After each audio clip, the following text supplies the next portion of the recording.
연예인, 그 시대 사람들에게 가장 많은 관심을 받는 사람들. 대중의 관심이 몰리는 만큼 그들의 일상 하나하나가 주목받고 착용하는 패션 아이템은 물론 소소하게는 그들이 먹는 음식과 바르는 화장품까지 화제가 되며 그들을 동경하는 팬들의 소비 욕구를 자극시키기도 합니다. 특히 저 같은 차쟁이들은 타는 차가 무엇인지 관심 있게 지켜보기 마련이죠. 소속사에서 제공하는 화려하고 편안한 전용팬, 카니발같이 업무용으로 쓰는 차량 외에 개인적으로 소유한 차를 직접 운전하는 모습을 보면 색다른 매력이 느껴지곤 합니다. 이 모델 역시 저에겐 한동안 연예인 차 하면 떠오르는 모델 중 하나였는데요. 솔직히 이 브랜드가 젊은 연예인의 차로 소개될 줄은 정말 몰랐어요. 과거 이미지를 알고 있어서인지 매칭이 잘 안 됐거든요. 오늘은 볼보의 첫 번째 컴팩트 크로스오버 XC40 이야기입니다.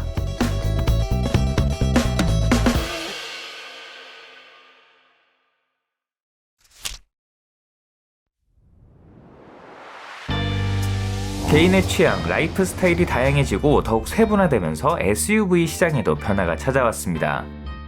같은 가격을 지불할 수 있다고 해도 모두가 우람한 차체와 대배기량 엔진을 원하는 것은 아니죠. 크기는 작아도 빼어난 스타일과 주행 감각, 브랜드 밸류를 갖춘 차를 눈여겨보는 소비자들이 늘어났고, 이들을 만족시키기 위해 유수의 프리미엄 브랜드들 역시 체급을 낮춰 접근성을 높인 컴팩트 크로스오버들을 연달아 투입시키기 시작했습니다. BMW X1, 벤츠 GLA, 미니 최초의 SUV, 컨트리맨 등이 대표적이죠. 크기는 작은 대신 합리적인 가격표를 달아 보다 스타일리시한 SUV를 원했던 젊은 소비자들, 그 중에서도 SUV의 든든한 느낌을 원했던 여성 고객들이 선호했어요. 얼마 안가 프리미엄 소형 SUV는 무시할 수 없는 볼륨을 가진 시장으로 성장했습니다. 앞서 럭셔리 SUV의 XC90, 중형 XC60을 연이어 히트시키며 프리미엄 SUV 시장에서 만만치 않은 존재감을 내비치고 있던 볼보 역시 이 노다지를 그냥 지나칠 수 없었죠. 폭스바겐 골프, 현대 i30 등과 경쟁하며 사실상 볼보의 엔트리 세단 역할을 했던 해치백 V40, 그리고 V40 크로스컨트리의 포지션까지 흡수할 수 있는 새로운 소형 크로스오버 개발에 박차를 가했고, 그렇게 오늘의 주인공 XC40이 탄생했습니다. XC40은 중국 지리자동차와의 합병 이후 그룹 내 차세대 소형차를 위해 제작된 모듈형 CMA 플랫폼을 활용한 첫 번째 모델로, 기존의 중형 스파 플랫폼을 품은 상위 모델들처럼 후륜 구동에 가까운 늘씬한 측면 라인을 보여주진 못했지만 트레이드마크인 토르의 망치와 수직으로 뻗은 리어 램프 등으로 상위 라인업과의 연결고리를 확보함과 동시에 막내다운 경쾌한 분위기가 돋보였습니다. 스포티한 디자인의 19인치 알루미늄 휠, 투톤 처리한 루프와 사선으로 급격하게 치켜 올라가는 벨트 라인은 흔히 볼보하면 떠오르는 단정함과 의도적으로 거리를 두면서 차를 보다 경쾌해 보이게 만드는 디테일이었고, 인상을 쓰듯 눈매를 바깥 방향으로 처리해 나름 SUV다운 터프함을 뽐내는 것도 눈에 띄는 부분이었습니다. 덕분에 크기만 작을 뿐 존재감만큼은 형님들 못지 않았죠. 사진으로만 봤을 때는 귀엽고 좀 작아 보였는데 막상 실물로 마주하면 생각보다 커서 놀라게 되는 모델이에요. 실내 역시 젊은 감각이 돋보였습니다. 흔히 볼보 하면 떠오르는 폭넓게 둘러진 고품질의 나무 장식이나 시선을 잡아끄는 센터 페시아 상단에 트위터가 없어 상대적으로 고급감은 덜했지만, 직물과 블랙 하이글로시 등으로 캐주얼하게 마감해 더욱 도시적인 분위기가 강조됐습니다. 볼보의 최신 라인업이 공유하는 12.3인치 LCD 계기판, 태블릿처럼 조작할 수 있는 9인치 센서스 인포테인먼트 시스템이 중심을 잡아줬고, 인테리어 컬러에 따라 상위 모델 못지않은 포근함도 연출할 수 있었어요. 이 밖에 서라운드 뷰, 스티어링 휠 열선, 오토홀드가 포함된 전자식 주차 브레이크 등 한국인이 사랑에 맞이하는 옵션들을 갖췄고, 바워스 앤 윌킨스 사운드 시스템은 선택조차 할 수 없지만 대신 준수한 해상력에 하만 카돈 프리미엄 오디오가 탑재되어 약간의 아쉬움을 달래줬습니다. 특히 휴지통이 있는 것이 독특했는데요. 나름 용량도 적당하고 이 휴지통만 분리해 간편하게 비우거나 세척할 수 있게 되어 있습니다. 이 XC40에서만큼은 구겨진 영수증이나 화장솜, 코 닦은 휴지를 주머니나 컵홀더에 넣어놓을 필요가 없는 것이죠. 한편 손에 쏙 감기는 아담한 크기의 전자식 기어 레버가 눈에 띄죠. 하위 트림에는 어두운 가죽으로 감싼 레버가, 고급 모델에는 스웨덴 오레포스사와 콜라보한 이 크리스탈 레버가 적용됐습니다. 개인적으로 앞서 만나본 상위 모델에서는 어딘가 허전한 인테리어 속 약간의 산뜻함을 더해주는 작은 꽃병 느낌이었는데, XC40의 캐주얼한 인테리어에서는 그것만큼의 감동은 덜한 것 같더라고요. 예쁘긴 한데 뭔가 과한 느낌이랄까요? 앞뒤로 까딱이는 조작 방식은 다른 브랜드와 차이가 없지만 특이하게도 무조건 한 번 조작하면 중립인 N을 거치게 되어 있습니다. 크게 조작하면 한 번에 D와 R을 오가는 대부분의 차량과의 차이점인데 덕분에 주차할 때 N이 들어간 상태에서 엑셀을 밟는 일이 종종 있었어요.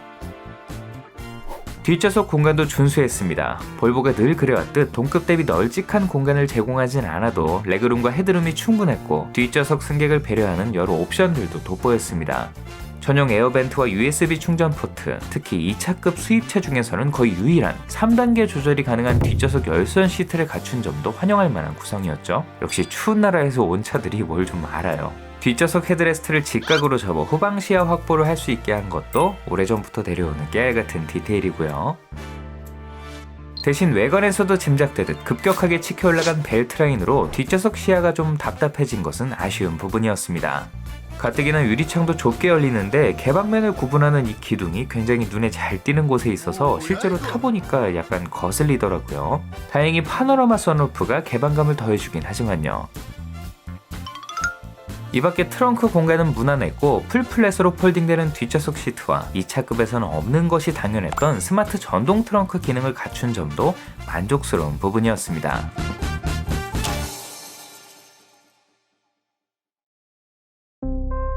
앞서 친환경 브랜드로 거듭나겠다며 디젤 라인업의 단종을 선언한 이후 등장한 모델인 만큼 파워트레인은 8단 자동 변속기와 AWD 시스템이 맞물린 2.0L 가솔린 터보 단일 사양만 제공됐습니다.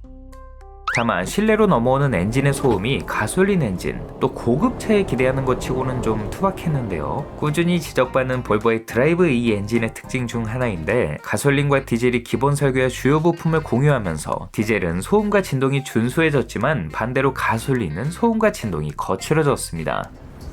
뭔 소리야 그게? 그래도 승차감과 방음은 고급차에 기대하는 수준이었고 컴팩트한 차체에 AWD 시스템까지 탑재된 만큼 거동이 민첩하다는 평가를 받았죠.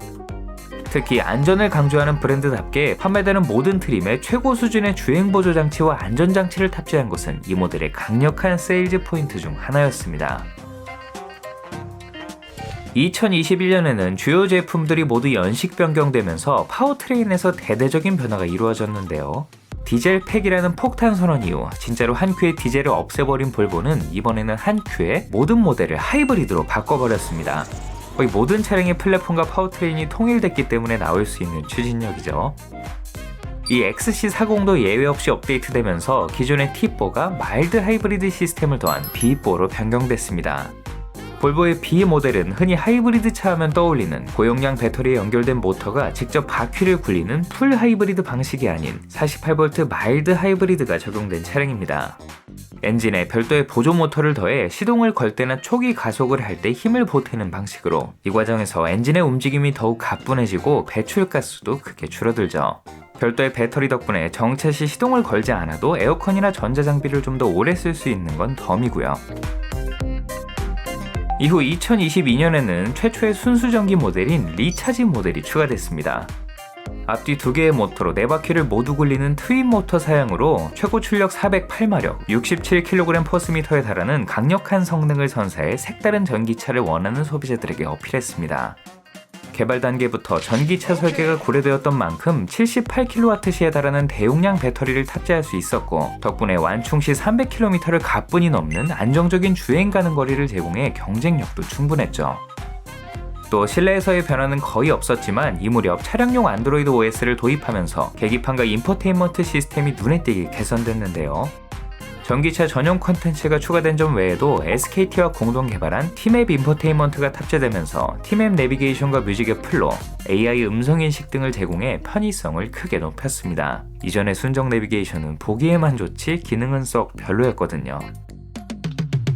이 밖에 트렌드에 발맞춰 준비한 쿠페형 크로스오버 C40을 함께 선보인 것도 주목할 만한 부분이죠. 우와, 볼보 맞아? 라는 캐치프레이즈를 인정할 수밖에 없었던 해치백 C30이 떠오른다면 당시는 아재, 단순히 지붕만 깎아낸 것이 아닌 곳곳의 디테일이 꽤나 다른 모델이었는데요. 헤드램프, 뒷좌석 도어 등 곳곳의 생김새가 달랐고 중식도를 연달아 붙여놓은 것 같은 무시무시한 20인치 전용 휠과 동물의 귀를 연상케 하는 상단 스포일러 등 XC40보다 훨씬 스포티한 분위기가 돋보였습니다. 또 생긴 것 치곤 생각보다 뒷좌석이 답답하지 않아서 신기했는데 뒷좌석 도어의 형상을 달리하면서 벨트 라인이 수정된 것이 비결이 아닌가 싶습니다. 내연기관 없이 전기차 전용 모델로만 제공되는 것은 조금 아쉬웠지만 가격과 사양면에서 XC40 리차지와 큰 차이가 없어 그냥 스타일에 따라 선택하면 된다는 점은 좋더라고요. 그래도 가격이 아쉬운 건 어쩔 수 없었습니다. 애초에 볼보를 원하는 소비자들이 이 XC40의 고성능을 기대한 것은 아니었기 때문에 차라리 싱글 모터 사양으로 더 합리적인 가격을 제시했다면 좋지 않았을까 싶더라고요. 또 같은 집안 식구 폴스타도 있잖아요. 볼보에서도 이를 의식했는지 최근 국내 출시된 EX30을 그 대안으로 제시하긴 했지만요. 2022년 하반기에는 내외관 디테일을 수정하고 각종 편의 장비를 보강한 페이스리프트 모델이 출시됐습니다. C40의 날렵한 헤드램프를 가져와 인상이 좀 더 샤프해졌다는 것을 빼면 딱히 도드라지는 변화는 없었지만 유행을 타지 않는 심플한 디자인은 여전히 멋스러웠어요. 지난해 운 좋게 이 달라진 XC40을 잠깐 경험해볼 기회가 있었는데요. 전 라인업이 2024년형 모델로 업데이트되면서 개선된 T맵 인포테인먼트가 탑재된 것이 특징이었습니다. 재작년 선보였던 기존 T맵 시스템도 있으나 마나였던 여타 수입차의 순정 내비게이션들에 비해 압도적으로 편리했었는데 거기서 기능이 더 좋아졌더라고요. 개선된 웹 브라우저는 강원도 산자락에서 유튜브 영상을 볼 만큼 빠릿했고 오디오북이나 웨이브 같은 OTT를 더해 트렌드에 발맞췄습니다. 이전에도 있었던 자연어 음성인식 기능도 인식 가능한 범위가 더 늘어났어요. 해당 차량에서는 지원하지 않는 기능입니다. 이 밖에 루틴 기능을 설정해두면 특정 멘트로 여러가지 편의 기능을 동시에 실행시킬 수도 있습니다. 예를 들어 출근길이라면 오늘도 출근해보자 같은 멘트로 회사까지 빠른 길 안내, 오늘의 일정 브리핑, 날씨, 음악 등이 동시에 작동하는 것이죠. 다른 브랜드들처럼 폰 커넥트 시스템으로 대강 때우고 계기판이나 헤드업 디스플레이 연동은 나몰라라 할 수도 있는데 굳이 수백억의 거액을 쏟아부어서 오로지 한국 소비자들을 위한 이런 시스템을 개발했다는 게 참 놀랍죠. 이외에도 막내 라인업이지만 볼보 특유의 듬직하고 차분한 주행 감각을 즐길 수 있었습니다. 투박한 엔진음과 반박자 늦게 반응하는 터보렉은 여전했지만 도심과 고속주행 모두에서도 여유로운 가속이 가능했어요. 또 마일드 하이브리드 시스템 덕분에 오래전 타본 T4에 비해 ISG의 개입이 상당히 매끄러워졌는데 이 B파워트레인만 접했다면 체감이 쉽지는 않겠지만 두 모델을 모두 타본 저로서는 변화가 와닿더라고요. 모듈러 플랫폼을 그 어떤 브랜드보다 적극적으로 활용한다는 점이 볼보의 단점이자 장점인데요. 차급에 따라 구동 방식까지 차별화하는 여타 프리미엄 수입차들과 달리 모델 간의 주행감 차이가 크지 않다는 건 경우에 따라 단점으로 작용하기도 합니다. 대신 저처럼 이 볼보 특유의 질감이 만족스러운 소비자라면 어떤 모델을 타던 만족스럽게 운행할 수 있다는 것이 장점입니다. 운행 환경과 예산, 라이프 스타일에 맞게 선택만 하면 돼요. 그래서인지 중간 성격의 60 라인업이 아무래도 만족도가 높은 편이죠.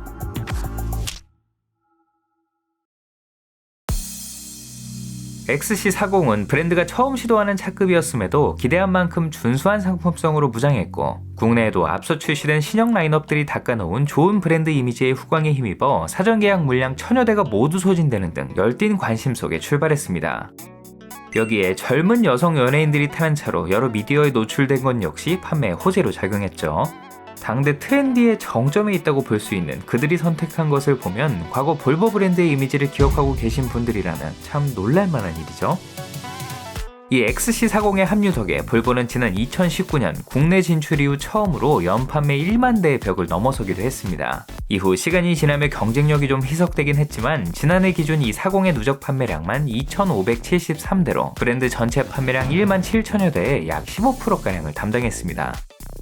출시 초에는 그 인기를 감당하지 못할 만큼 주문이 밀리기도 했는데 정작 도로 위에서 흔하게 보이진 않았죠. 판매에 걸림돌로 작용한 건 아이러니하게도 볼보 본인이었습니다. 상위 라인업들과 마찬가지로 악명 높은 출고 대기 앞에 이 XC40도 예외가 아니었기 때문이었죠. 국내에 들어오는 차량은 전량 벨기에 공장 생산으로 이 한 곳에서 전 세계 물량을 모두 감당하다 보니 오랫동안 공급 부족 사태에 시달렸습니다. 입대 전 계약해 전역 후 받는다라는 말이 나왔던 XC60보다는 사정이 좀 나았지만 이 차 역시 구매 대기가 최소 수개월, 심할 때는 1년을 넘기는 일도 종종 있었다고 하네요. 이 오랜 기다림을 견디지 못해 중고차를 구매하거나 경쟁 모델로 이탈하는 소비자들도 꽤 있었어요. 지금까지 볼보의 컴팩트 크로스오버 XC40에 대해 알아봤습니다. 볼보 특유의 심플하면서도 존재감 넘치는 디자인, 뛰어난 상품성을 앞세워 프리미엄 소형 SUV 시장에서 무시할 수 없는 점유율을 확보했고, 과거 해치백 C30처럼 볼보를 보다 젊고 스타일리시한 브랜드로 각인시키는 데 큰 역할을 한 모델이었습니다. 그동안 볼보는 전동화에 가장 앞장섰던 브랜드 중 하나였죠. 가장 안전한 브랜드를 넘어 가장 친환경적인 브랜드로 거듭나겠다는 의지를 꾸준히 내비치고 있는데, 볼보를 선택하는 소비자들의 성향과도 잘 맞는 방향이라는 생각이 듭니다.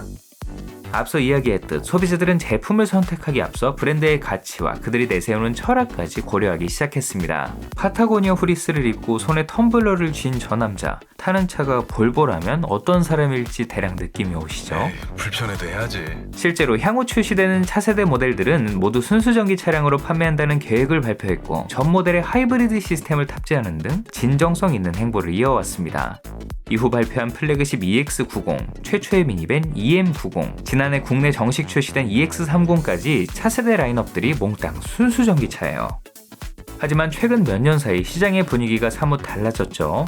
전기차 산업의 둔화, 내연기관을 대체하기에는 아직은 너무 비싼 차량 가격 등 친환경만을 앞세워 급하게 추진되어 오던 전기차 보급 사업이 삐걱대기 시작하면서 앞다퉈 전기차로의 전환을 선언했던 자동차 브랜드들도 조심스레 내연기관 카드를 다시 꺼내는 듯합니다.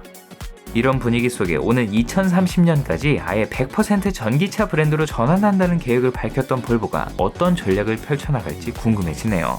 개인적으로 하이브리드 라인업은 꾸준히 가져가는 게 좋지 않을까 싶은데, 아무튼 볼보가 국내 시장에서 어떤 모습을 보여줄지 기대가 됩니다. 그럼 다음에도 흥미로운 이야기로 돌아오겠습니다. 사소하지만 궁금한 자동차 이야기, 멜론 머스크였습니다.